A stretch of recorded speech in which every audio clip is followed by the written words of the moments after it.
सागर जी महाराज की, तीन कम 9 करोड़ निराजों की, अहिंसा में विश्व जैन धर्म की, जनवाणी माता की।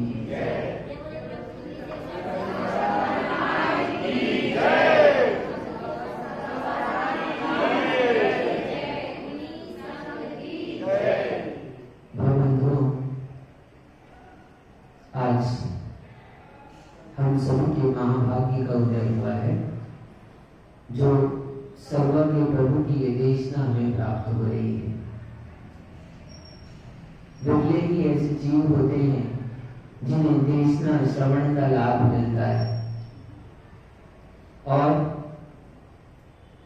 बिरले ही ऐसे जीव होते हैं जो उस देशना को अपने आचरण में उतारते हैं, उस देशना के अनुसार, भगवान की वाणी के अनुसार अपने आचरण को बनाते हैं।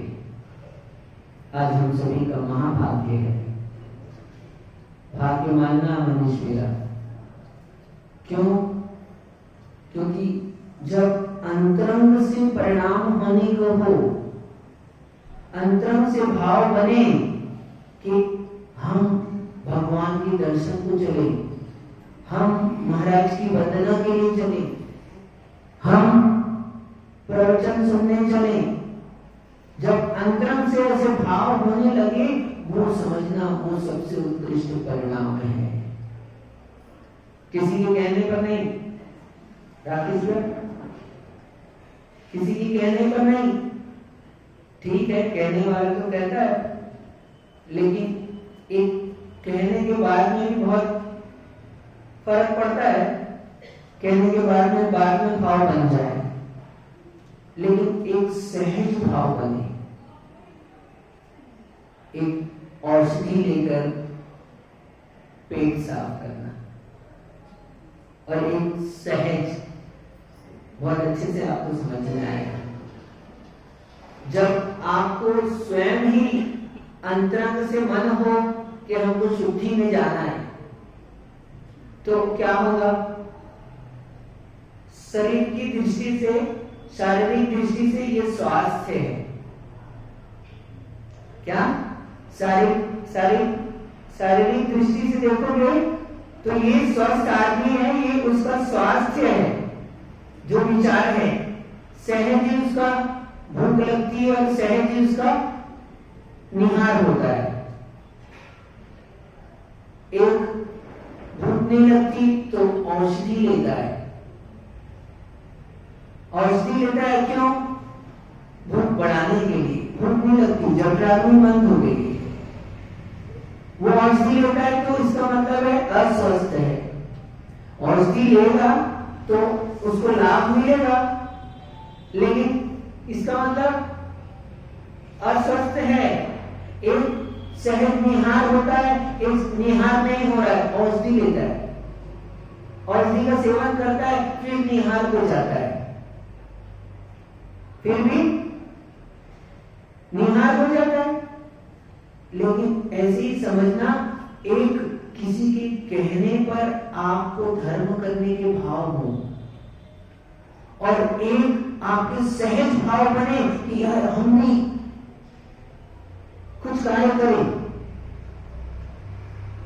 हम भी भगवान के दर्शन करें, हम भी पूजन करें। ये भाव सबसे उत्कृष्ट है। पुण्य मानना विज्ञान भैया, क्या पुण्य मानना इस बात का कि आपने कहीं पूर्व में ऐसे कोई कार्य किए थे जिसके कारण से आपको सिद्ध चक्र के अनुष्ठान में कुबेर बनने का सौभाग्य मिला। पूर्व का पुण्य अभी उदय में आया, और उदय में आया इतना ही नहीं, आपने उस उदय में आए हुए पुण्य के अवसर पर पुनः पुण्य का बंध किया। पुण्य तो कई जीवों का है, पुण्य तो कई जीवों का है, लेकिन एक पुण्य के उदय को पाप में लगा देता है, और एक जीव पुण्य के उदय को वापस से पुण्य में लगाता है। ये होता है पुण्यानुबंधी पुण्य, और एक होता है पापानुबंधी पुण्य। जो पुण्य का उदय तो है, लेकिन भोगों में लगाया अपना जीवन, इंद्रिय सुखों का सेवन कर रहा है, इंद्रिय सुखों को भोग रहा है, तो वो पुण्य के उदय में भोग कर रहा है। पुण्यात्मा को ही भोग प्राप्त होते हैं, पापी को नहीं होते। तो पुण्यात्मा को भोग मिले, लेकिन वो भोग को ना कर भोग को छोड़कर अपने को योग में लगाता है,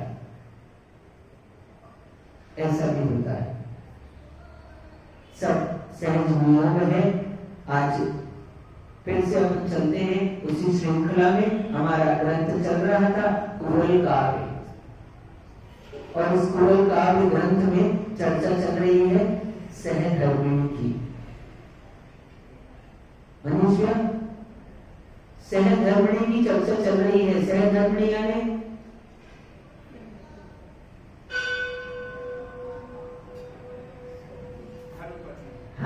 धर्म पत्नी। बहुत अच्छा कहा इन्होंने, सरल भाषा में बोल दिया, कह दिया सहधर्मिणी बोलने से नहीं समझ में आ रहा था, तो मैंने पूछा एक बार समझ तो ले, बात आ रही है कि नहीं समझ में। पता चला हम बोल रहे हैं और आपको समझ में नहीं आ रहा है। हाँ, तो हमारा तो पूरी मेहनत बेकार चली जाएगी, इसलिए पूछ लेते हैं आप बीच में। हम तो सोच रहे थे कि आज तो कोई नहीं आएगा, अभी 8 दिन 10 दिन से लोग इतनी भक्ति कर थक गए हैं। हाँ, तो ऐसा नियम रहता है। सुनने वाले सोच रहे हैं कि महाराज थक गए हैं, महाराज नहीं आएंगे, और डॉक्टर साहब महाराज सोच रहे हैं कि सुनने वाले थक गए हैं और ये नहीं आएंगे। लेकिन ये जिनवाणी की महिमा है, भगवान जिनेन्द्र की देशना से कोई थकता नहीं है, कोई थकता नहीं। ना सुनाने वाला थकता है, ना सुनने वाले थकते हैं। और कुछ सुनाएंगे तो आप निश्चित मान के चलो थक जाएंगे, लेकिन ये जिनेन्द्र भगवान की वाणी की महिमा है कि इससे आदमी अघाता नहीं है। ये मां का आंचल पान करने से बालक अघा जाए, मां का आंचल पान करने से बालक अघा जाए, पेट भर सकता है डॉक्टर साहब उसका, आंचल को छोड़ दे वो। लेकिन ये जिनवाणी मां का आंचल पान करने से कभी जीव अघाता नहीं है। ऐसा लगता है और सहज आनंद आता है। अपनी बात पता चलती है ना, तो आनंद सहज आता है, कहीं बाहर से नहीं आता। तो सहधर्मिणी की चर्चा कर रहे थे हम। वास्तव में गृहस्थ यदि है तो गृहस्थ की भूमिका में सबसे बड़ा स्थान सहधर्मिणी का है। यदि धर्म पत्नी, आपकी भाषा में कहे मनुष्य, यदि धर्म पत्नी श्रेष्ठ है और वास्तव में वो धर्म पत्नी है, पत्नी भी होती, पत्नी जो पतन के रास्ते पर ले जाए वो पत्नी, लेकिन जब वो पत्नी धर्म का साथ देने लग जाए, धर्म के रास्ते पर ले आए, तो वो धर्म पत्नी हो जाती है, वो धर्म पत्नी हो जाती है। ये सहधर्मिणी की चर्चा के अंतर्गत पूरे घर को व्यवस्थित करने में सबसे बड़ी भूमिका वहन उस स्त्री की ही है। पूरे परिवार को व्यवस्थित करने में सबसे बड़ी भूमिका स्त्री की है। कहा जाता है पुरुष तो मात्र अपने कुल को उन्नत करता है, पुरुष तो मात्र अपने कुल को उन्नत करता है, एक कुल का दीपक है, लेकिन स्त्रियां दोनों कुलों को उन्नत करती है। एक अपना पिता का घर और एक अपने पति का घर। सहधर्मिणी की चर्चा के अंतर्गत अपन ने नारी अपने सतीत्व की शक्ति से सुरक्षित हो तो जगत में उससे बढ़कर गौरवपूर्ण बात और क्या होगी। आचार्य भगवान कह रहे हैं ये ग्रंथ है कुरल काव्य। विज्ञान भैया आप यूं तो बहुत पढ़ने को मिलता होगा आपको, क्योंकि बिना पढ़े आपका काम चल नहीं सकता है ना। पर वो मोटी मोटी फाइलों के साथ में थोड़ा सा ये छोटी फाइल को पढ़ लेना। क्या ये वो अनूठा ग्रंथ है जिसको तमिल वाले कहते हैं कि ये हमारा ग्रंथ है, कन्नड़ वाले कहते हैं कि ये हमारा ग्रंथ है, हिंदू कहते हैं हमारा वेद है, और अन्य अन्य दर्शन वाले सब इसको कहते हैं ये हमारा ग्रंथ है। लेकिन ये ग्रंथ की प्रामाणिकता, इसमें कई ऐसी बातें हैं जो ये सिद्ध करती है कि ये दिगंबर आचार्य द्वारा रचित ग्रंथ है। 80 भाषाओं में, भारत की 80 भाषाओं में रूपांतरित हुआ ये ग्रंथ कुरल काव्य। इसमें सामान्य रूप से सारी नीतियां की हुई है, लोक व्यवहार की चर्चा है। इसलिए उसमें सहधर्मिणी के प्रकरण में आचार्य भगवान कह रहे हैं कि वो नारी अपने सतीत्व की शक्ति से सुरक्षित है। यदि सतीत्व की शक्ति से सुरक्षित है तो उससे गौरवपूर्ण बात और कोई नहीं हो सकती। वास्तव में आज दिवस भी ऐसा आयन पड़ा है। क्या है आज? हाँ, आज है विजयदशमी। क्यों मनाते हैं विजयदशमी? हाँ, अधर्म पर धर्म की विजय हुई। हम सब विजयदशमी मनाते हैं। देखो, एक बात कहते हैं, रावण का पुतला दहन किया जाता है, लेकिन अहिंसक जैन समाज या तो हम संकल्प हिंसा का त्याग करते हैं, बुद्धिपूर्वक किसी की स्थापना कर उसका वध करोगे तो आपको पंचेंद्रिय जीव के घात का दोष लगेगा। ना ही हमको उसकी अनुमोदना करनी चाहिए, ना ही कृत ना ही कार्य से। और ऐसे महान व्यक्तित्व की किसी दृष्टि से वो भी महान है। एक बात और समझना नहीं छूटे गए, हम लोग व्यक्ति को एक दृष्टि से देखते हैं। बिलासपुर वाले भैया, हम लोग किसी भी व्यक्ति के संबंध में एक मान्यता बना लेते हैं, और जैसी मान्यता हमारी बन जाती है हम उसको उसी दृष्टि से देखने लगते हैं। या फिर कभी कभार आपके साथ हो सकता है कोई घटना घट गई हो और उस घटना को ही हमने प्रमुख कर दिया, और अब हम उसको उसी दृष्टि से देखते हैं। जैसे कोई व्यक्ति आता है, उसका हम यदि परिचय किसी ने करा दिया कि ये व्यक्ति क्या है, हाँ, कल बहुत भीड़ थी तो किसी ने कहा इससे सावधान रहना, ये व्यक्ति चोर है। अब उसने जीवन में कभी एक भूल की थी, गलती से चोरी की थी, लेकिन अब आपने उसके ऊपर क्या किया है, एक लेबल लगा दिया। और अब यदि आपने कह दिया है तो अब उसकी दृष्टि ऐसी बन जाएगी। हमने जिससे भी कहा वो उसको कैसे देखेगा? हम लोग व्यक्ति को व्यक्ति के काम से नहीं देखते हैं, हम लोग व्यक्ति को व्यक्ति के पूर्वाग्रह से देखते हैं। उस व्यक्ति के संबंध में जो हमने धारणा बना ली है उस धारणा से देखते हैं। बहुत बार होता है, बहुत बार होता है, और इसलिए हम क्या होता है, इसलिए हम जीवन में उन्नति नहीं कर पाते।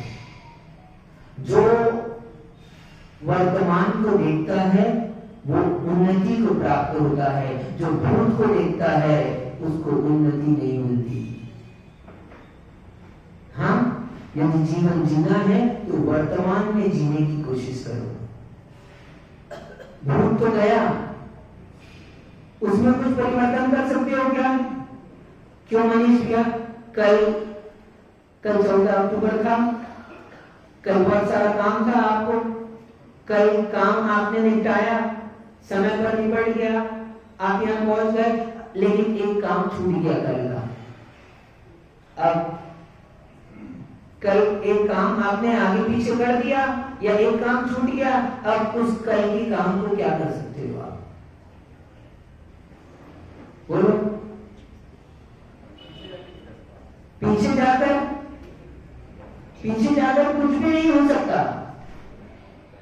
आपसे कल कोई गलती हो गई तो अब पीछे जाकर कुछ नहीं हो सकता। हमें दिया और आगे क्या होगा पता था कल आपको? डाकू भैया आपको और राकेश भैया पता था कल आप यहाँ पहुंच जाएंगे जसपुर? हाँ ठीक। तो आगे का भी अनागत हमारे दृष्टि में नहीं है। ठीक है, हम सोच के चलते हैं, विचार करके चलते हैं कि हमको ये कार्य करना है, थोड़ा विचारना ठीक है, लेकिन भविष्य की चिंता करना, विचार और चिंता में अंतर होता है। भविष्य के लिए आप प्लानिंग करते हो। ये बिलासपुर वाले अभी से आए हैं, अभी शीतकाल आ गया क्या? अभी तो चातुर्मास चल रहा है। जसपुर वाले कह रहे हैं आप अभी से शीतकाल वाचना का श्रीफल चढ़ाने क्यों आ गए हो? क्यों आए बताओ? हाँ बोले महाराज अभी से नहीं तो पता चला कोई दूसरा आ जाएगा तो? कह रहे थे हमसे, बोले महाराज अभी तक किसी ने श्रीफल नहीं चढ़ाया, जैसे ही हमको पता चला तो हम लोग आ गए, बोले हमारा नंबर पहले लगेगा।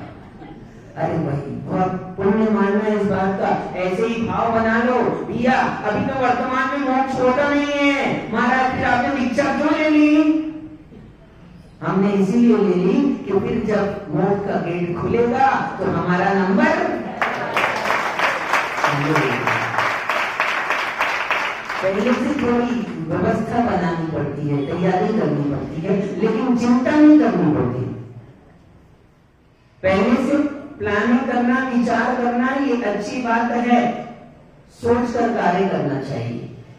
लेकिन आप भविष्य की चिंता में डूब जाएं, हाँ क्यों? क्या होगा? बच्चे पढ़ रहे हैं, पढ़ेंगे कि नहीं? हाँ पैसा कमाएंगे कि नहीं? सेठी जी आपके दादा सेठी नहीं थे, अभी है नहीं है? अब बताओ, दादाजी बहुत चिंता की दादाजी ने, और क्या हुआ? हाँ क्या हुआ? वो चिंता कर कर चले गए।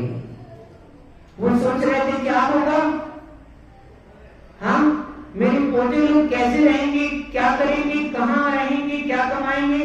लेकिन अब बताओ आप रह रहे हो कि नहीं अच्छे से ऋषभ कॉलोनी में? हाँ दादा तो रहते थे हटरी बाजार में, वो चिंता करते रह गए खपड़े के मकान में रहकर, और अब आपने बंगला बना लिया है। हाँ ऋषभ कॉलोनी में महल बना लिया ना आपने। बताओ दादा दादा की चिंता से बन गया क्या? बन गया कि नहीं बन गया? बोलो। बन गया, लेकिन दादा की चिंता से बना क्या? दादा के आशीर्वाद से बना, मान लो ठीक है, एक बात अच्छी है, आप बहुत श्रेष्ठ आदमी है जो बहुमान दे रहे हैं, लेकिन वास्तव में मान के चलना, हम व्यर्थ में चिंता करते हैं कि ये क्या करेगा, हाँ पढ़ेगा कि नहीं पढ़ेगा, लेमन पढ़ेगा कि नहीं पढ़ेगा, ये क्या करेगा बच्चा, कल क्या होगा इसका, शादी होगी, बच्चे होंगे, क्या परिवार होगा, कैसे क्या होगा, और ज्यादा आप सोचने में लग जाओगे, ये आपकी चिंता आपका नाश कर देगी। चिंता से कार्य नहीं होता है। आपके दादा सोचते थे और सोचते सोचते वो चले गए, लेकिन आप लोग अच्छी तरह रह रहे हो कि नहीं रह रहे हो, और पहले से ज्यादा अच्छी तरह रह रहे हो, सुकून और शांति से धर्म ध्यान से रह रहे हो, रह रहे हो कि नहीं? तो अब बताओ, अब यदि आप सोचो, अब आप चिंता में पड़ जाओ कि हमारे बच्चे हैं, महाराज पढ़ते नहीं है, दिन भर मोबाइल में लगे रहते हैं, क्या पता क्या करेंगे, क्यों क्या करेंगे, हाँ और आप यही सोच में पड़ जाओ, यही चिंता में लग जाओ तो क्या होगा? बोलो धीरे से, क्या होगा? क्या काम हो जाएगा? क्या हम किसी के बारे में सोचते जाएं, सोचते जाएं, सोचते जाएं, उससे क्या होता है? क्या होता है? उससे हमारा ही नाश होता है, शरीर का और आत्मा का। आत्मा का यद्यपि त्रैकालिक है, नाश नहीं होती, लेकिन आत्मा का भी नाश है। क्यों? क्योंकि पाप कर्म का बंध जो है वही आत्मा का नाश है। हम निरंतर किसी बात में चिंता करते रहते हैं तो वो हमको क्या? पाप कर्म का आश्रय होता है। आदमी जितना पाप का काम कर कर नहीं कमाता, उनकी पाप की चिंता करके कमाता है। कैसे? हम कह रहे थे ना अभी कि रावण को मत मारो। क्यों कह रहे थे? जितना पाप रावण को मारकर लक्ष्मण ने नहीं कमाया, उससे कई गुना पाप आज हर एक व्यक्ति कमा रहा है। हर एक व्यक्ति कमा रहा है। तो हम कह रहे थे कि ज्यादा भूत में जियोगे तो भूत में कुछ कर नहीं सकते, क्योंकि भूत तो निकल चुका, अब उसमें कोई परिवर्तन नहीं हो सकता। और भविष्य जो है अभी आया नहीं है, भविष्य में भी कुछ नहीं हो सकता। आपको जो करना है, आपके पास वर्तमान है, आपके पास वर्तमान है। वर्तमान में क्या कर रहे हो, इस पर दृष्टिपात करो। यदि भविष्य भी सुधारना है तो भविष्य के लिए परेशान मत हो, वर्तमान सुधार लो। वर्तमान सुधार लोगे तो भूत भी सुधर जाएगा, वर्तमान सुधार लोगे तो भविष्य भी सुधर जाएगा। अब आप सोच रहे हो महाराज अभी कह रहे थे आप भूत में कुछ होता नहीं, भूत सुधर कैसे जाएगा? क्यों? वर्तमान तो भूत बन जाएगा, लेकिन भूत सुधर कैसे जाएगा? हो सकता है हमने पूर्व में पाप किया हो सकता है पूर्व में हमने गलत काम किए हो। अब क्या करें? तो अब वर्तमान यदि सुधार लोगे तो पूर्व में किया हुआ पाप संक्रमित हो जाएगा और अपकर्षण हो जाएगा। सोचो, राजा श्रेणिक ने मुनिराज के गले पर सर्प डाला और सर्प डालने के समय में ही उसने 7वें नरक की आयु का बंद कर दिया। कितना? 7वें नरक की आयु का 33 सागर का उसने बंद कर लिया। राजा श्रेणिक ने बंद कर लिया। 33 सागर कितने होते हैं पता है? असंख्यात वर्षों में कितना? असंख्यात वर्ष होते हैं 33 सागर में। अब वो उसने बंद तो कर लिया, लेकिन फिर उसको पश्चाताप हुआ कि ये मेरे से अपराध हो गया, कि मैंने क्या कर लिया? अज्ञानता में क्या कर दिया? अज्ञानता में ये दिगंबर वीतरागी मुनिराज के ऊपर गले पर सर्प डाल दिया, परीक्षा लेने के लिए कि ये तो देखता हूं क्या होता है। और केवल परीक्षा के निमित्त से उसने डाला और पाप का बंध के कारण से 7वें नरक का बंद किया। लेकिन जब वो मुनिराज के पास पहुंचा 3 दिन के बाद, जैसे ही चेला को पता चला तो चेला निशान में लेकर उसको गई मुनिराज के समीप में। उसने कहा, अरे मैंने तो, वो मुनिराज तो कब से फंस गए होंगे सर्प निकालकर, वो जिंदा थोड़ी था, मरा हुआ सर्प था। उसने कहा, वो मेरे दिगंबर मुनिराज हैं, वो दिगंबर मुनिराज है, यदि किसी ने हटा दिया होगा तो गए होंगे, यदि ध्यान में बैठे होंगे तो उपसर्ग समझकर हो सकता है वहीं बैठे रह जाएं। बोले चलो देखते हैं। तो जैसे ही वो दोनों वहां पर पहुंचे और देखा तो मुनिराज के गले पर सर्प डला हुआ है और मरा हुआ सर्प, उसमें सैकड़ों लाखों चींटियां उन सर्प को खा रही है और सर्प के साथ साथ मुनिराज के शरीर पर भी चींटियां चढ़ चुकी है, छलनी कर दिया। देखते ही राजा सैनिक को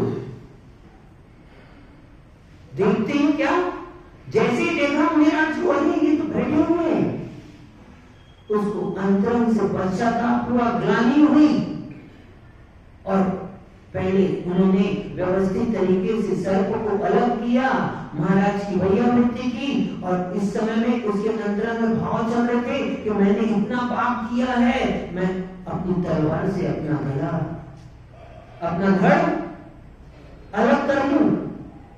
और जैसे ही महाराज के वो सर्प दूर हुआ, महाराज ने क्या कहा, एक पाप तो तुम कर चुके हो, फिर ये एक पाप को मिटाने के लिए दूसरा पाप कभी पाप से दूर नहीं होता। राजेश भैया, चित्तेन जनितं पंकम चित्तेन परिशुद्धति जलेन परितं पंकम जलेन परिशुद्धति। अभी बारिश नहीं हो रही है, पवन भी हो जाती है तो बारिश में कीचड़ हो जाती कि नहीं हो जाती? क्यों भी बोल हो जाती ना? डॉक्टर साहब बाजू में बैठे हैं, पूछो उनसे, बारिश होती है तो बारिश में कीचड़ होती है कि नहीं होती? हाँ, क्यों बिलासपुर में नहीं होती कीचड़? होती है। कीचड़ हुई किससे? बोलो जल्दी से। पानी से। और समझे क्या, वो कीचड़ पानी से हो गई, अब वो कीचड़ धुलेगी किससे? और कोई सोचे पानी से कीचड़ हो गई, अब तो क्या करूं? अब पानी के पास जाओ ही मत। हाँ, तो जिस पानी से कीचड़ हो गई थी उसी पानी से वो कीचड़ धुल जाती है। धुलती क्यों धुलती? कीचड़ हुई भी तो पानी के कारण से, और कीचड़ साफ होती है तो पानी के कारण से। इसलिए आचार्य भगवान कहते हैं चित्तेन जनितं पापम चित्तेन परिशुद्धति। जो पाप हमने मन से किया है, चित्त में किया है, चित्त के द्वारा किया है, अब आप सोचो कि पाप कैसे भूलेगा? तो लोग पाप का हो जाना बुरी बात नहीं है, लेकिन पाप के पीछे फिर पाप करना ये बड़ी बात है। लोग एक पाप करते हैं, पहले गलती से कोई पाप हो गया हो तो फिर लोग क्या करते हैं, अब उस पाप को छुपाने के लिए या फिर पाप से बचने के लिए आत्महत्या करते हैं। दूसरा महापाप। कभी भूल कर भी आत्महत्या के विचार मत करना। आज यहाँ पर बैठे हो, आज नियम नहीं है तो ले लो, है तो अच्छी बात है, दोहरा लो एक बार नियम को कि क्या, यद्यपि आप सब अच्छे ज्ञानी श्रेष्ठ लोग हो, लेकिन फिर भी एक नियम ले लो आज के लिए। आज दशहरा है, कुछ तो लेके जाओ। हमारे पास आए हो तो हम भी कुछ दे दो आपको। दशहरा के दिन गिफ्ट लिया जाता है ना? तो आज ये गिफ्ट लेकर जाओ। क्या 9 बार नमोकार मंत्र पढ़ो कि हम जीवन में कभी भी कितनी भी बड़ी परेशानी आ जाए, कितनी भी समस्या क्यों ना आ जाए, कितना भी बड़ा पाप क्यों ना हो जाए, हम कभी भी आत्महत्या का विचार नहीं करेंगे, क्योंकि आत्महत्या से बड़ा कोई पाप नहीं होता है। राजा सैनिक विचार कर रहा था कि मैंने मुनिराज के गले पर सर पड़ा दिया। ये वीतरागी दिगंबर मुनि 3 दिन से साधना में रत हैं, इन उनका पूरा शरीर छली छली हो गया, मैंने बहुत बड़ा पाप किया, अब एक काम करता हूँ, इस पाप कैसे धुलेगा? बोले मैं अपना घात कर लूं। मुनिराज ने तुरंत ध्यान छोड़ा अपना और कहा कि तुम क्या विचार कर रहे हो? एक पाप तो तुम पहले कर चुके हो और अब ये आत्महत्या का, आत्मघात का महापाप, ये तुमको नरक में कब तक, जब तक जितनी आयु बांधी है तब तक तुमको नरक में दुखों को, महान दुखों को भोगना पड़ेगा। इसलिए ऐसे अशुभ विचार मत करो। तो उसको तुरंत भान हो गया, अरे मैं तो सोच रहा था महाराज जान कैसे गए। उसको फिर और अंदर में पश्चाताप हुआ और उसने ग्लानि की अपने पाप का, क्या पाप का सबसे बड़ा, उसको धोने का यदि कोई साधन है तो पश्चाताप और प्रायश्चित से बड़ा कोई साधन नहीं है। सबसे पहला तो आपको पश्चाताप हो कि आपने पाप किया है, और दूसरा आप पश्चाताप है तो आप गुरुजन के समीप जाकर उसका प्रायश्चित करो। गुरु जो प्रायश्चित बनाते हैं वो प्रायश्चित पूरा करो, निश्चित आपका पाप हो जाता है। वो जो 7वें नरक की आयु का बंद किया था राजा श्रेणिक ने, फिर उसने मुनिराज से धर्म उपदेश सुना, पश्चाताप किया, प्रायश्चित किया, तो उसको आयु घटकर 84,000 वर्ष की है गई। मां जो पहले नरक में आ गया वो कहां से, कितना बड़ा अंतर हो गया। असंख्यात वर्ष सागर, 33 सागर की आयु, और वो मात्र घटकर कितनी हो गई, 84,000 वर्ष।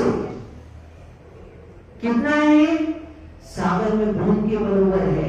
यानी बड़ा से बड़ा पाप क्यों ना हो जाए, यदि हम उस पाप का पश्चाताप करते हैं, उसका प्रायश्चित करते हैं, तो वो पाप हमारा धुल जाता है। इसलिए कभी भी हमको आत्महत्या का विचार नहीं करना चाहिए। तो मैं कह रहा था कि चित्तेन जनितम पंकम, जैसे कीचड़ किससे हुई, पानी से, और कीचड़ साफ किससे होगी है भैया, पानी से। ऐसे ही जिस चित्त से हमने पाप किया है, यदि उसी चित्त को भगवान की भक्ति में, देवशास्त्र गुरु के चरणों में लगा दोगे, जिनवाणी में लगा दोगे, तो आपका वो चित्त ही पवित्र हो जाएगा और आपके वो सारे पाप धुल जाएंगे। अब हम रावण की बात करते हैं। अब आ जाओ जरा देखो, हम रावण भविष्य में होने वाला तीर्थंकर है, और उसने जिस नियम का दृढ़ता से पालन किया है, उस एक छोटे से नियम ही उसको भविष्य में तीर्थंकर बनाएगा। कौन नियम? उसने छोटा सा नियम लिया था, कौन सा पता है? एक मुनिराज के समीप आया था, मुनिराज ने धर्मोपदेश दिया, सब लोगों ने नियम लिया। मुनिराज ने कहा क्यों, तुम भी ले लो एक नियम। तो उसने अहंकार में, उसने सोचा मैं त्रिखंडाधिपति हूँ, रावण से सुंदर कोई उस समय में नहीं था, इतना सुंदर व्यक्ति था वो, सारे गुण थे उसके पास में, लेकिन जब बुद्धि भ्रमित हो जाती है तो हो जाती है। सारे गुण थे उसके पास में, उसने सोचा क्या महाराज कह रहे नियम, तो ठीक है, उसने नियम ले लिया कि जो स्त्री मुझे नहीं चाहेगी मैं बलात् उससे सेवन नहीं करूंगा।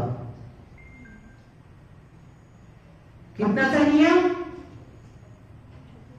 मुनिराज के समीप पहुंचकर एक छोटा सा नियम ले लिया कि बलात् सेवन नहीं करूंगा, और इस छोटे से ही नियम ने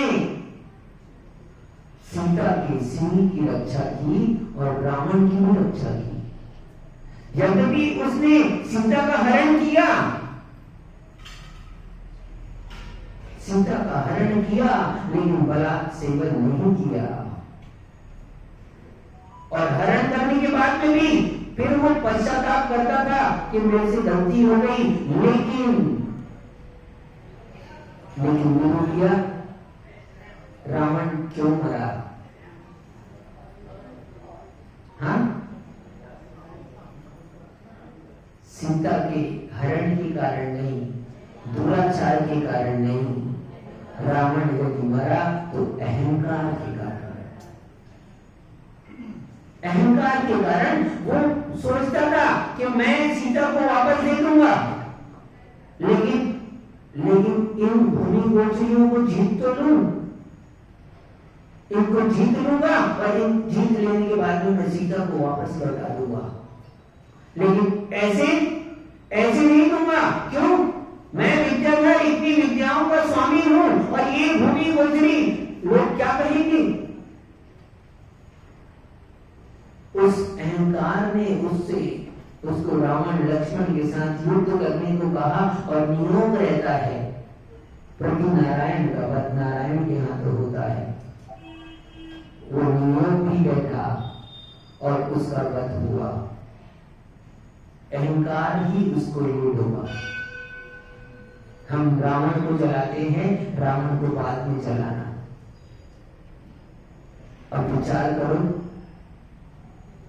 क्या हम जीवन में रावण बने कि नहीं बने? किसी दूसरे से पूछने मत जाना, किसी दूसरे को मत देखना, अपने मन को देख लो। वो रावण तो एक सीता का हरण किया था और सीता का हरण मात्र किया था, उसने व्यभिचार नहीं किया। हम लोगों ने आज तक अपने अंतस में जाकर देख लो, हम कितने बार रावण बन चुके, हमने कितनी सीताओं का हरण कर लिया। यदि आज वो रावण दहन होता है तो हमारे भीतर का रावण दहन होना चाहिए। हमारे भीतर का रावण दहन होना चाहिए कि अब तक तो अज्ञानता में हमने पाप कर लिया, लेकिन आज हम नियम लेते हैं अब आगे से ऐसा पाप नहीं करेंगे। और भूत में जैसे भी पाप हो गए हो तो एक बात और समझना कि अब हम वैसी पिक्चर ना बनाएं। क्या? हमसे नहीं हुआ, किसी दूसरे से हो गया और किसी दूसरे से पाप हुआ है तो हम उसको वैसे ही ना देखें, क्योंकि जो रावण है वही भविष्य का तीर्थंकर है और कोई दूसरा नहीं है। उसी ने परिणाम खराब किए थे और उसी ने परिणामों को पवित्र किया है। ऐसे ही परिणाम है, एक समय में खराब हो जाते हैं समय तो, लेकिन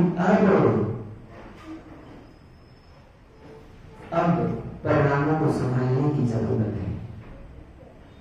बहुत सारी बातें। सबसे मुख्य बात कि हम किसी को रावण ना देखें। हो सकता है हमारे सामने में कोई रावण हो गया हो सकता है हमारे सामने में कोई रावण हो गया हो, लेकिन हम उसको रावण ना देखें क्योंकि वो थोड़े समय का था। परिणाम कोई स्थिर नहीं रहते, परिवर्तित होते रहते हैं। हर समय परिवर्तित होते रहते हैं। जीवन में अपना ही जीवन देख लो, कैसे कैसे परिणाम हो गए और परिवर्तित होकर कहां हो गए।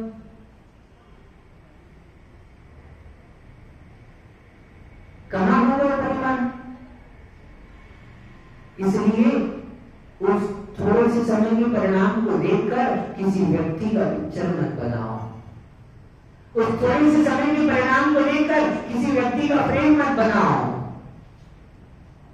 उस थोड़े से समय के परिणाम को देखकर मनीष भैया किसी व्यक्ति के प्रति अपनी धारणा मत बनाओ। किसी को भूत में मत देखो, देखना हो तो उसको वर्तमान में देखो, क्योंकि वर्तमान यदि सही है तो सब कुछ सही है और यदि वर्तमान गलत है तो सब कुछ गलत है। भूत गलत हो सकता है, भूत अच्छा हो सकता है, लेकिन आप भूत को मत देखो। भूत को देखेंगे तो भूतनाथ नहीं बन पाएंगे। बनना है भूतनाथ? हाँ, नहीं बनना। भूतनाथ बनना है कि नहीं बनना? बोलो जल्दी से, बनना है तो हो। अरे अभी हम उस दिन परसों भगवान की अर्घ चढ़ा रहे थे, 1008 नामों के अर्घ। कौन है भूतनाथ? हमको अभी पता ही नहीं है। ये देवादिदेव आदिनाथ वितरक सर्वज्ञ हितोपदेशी तीर्थंकर भगवान, यही सच्चे भूतनाथ है। बाकी सब, भूत का मतलब होता है प्राणी। भूत यानी प्राणी, सभी प्राणी आ गए और उन प्राणियों के जो नाथ हैं वही भूतनाथ है। तो हमको यदि भूतनाथ बनना है तो भूत में देखना बंद कर दो। अब कहो बनना है कि नहीं बनना भूतनाथ?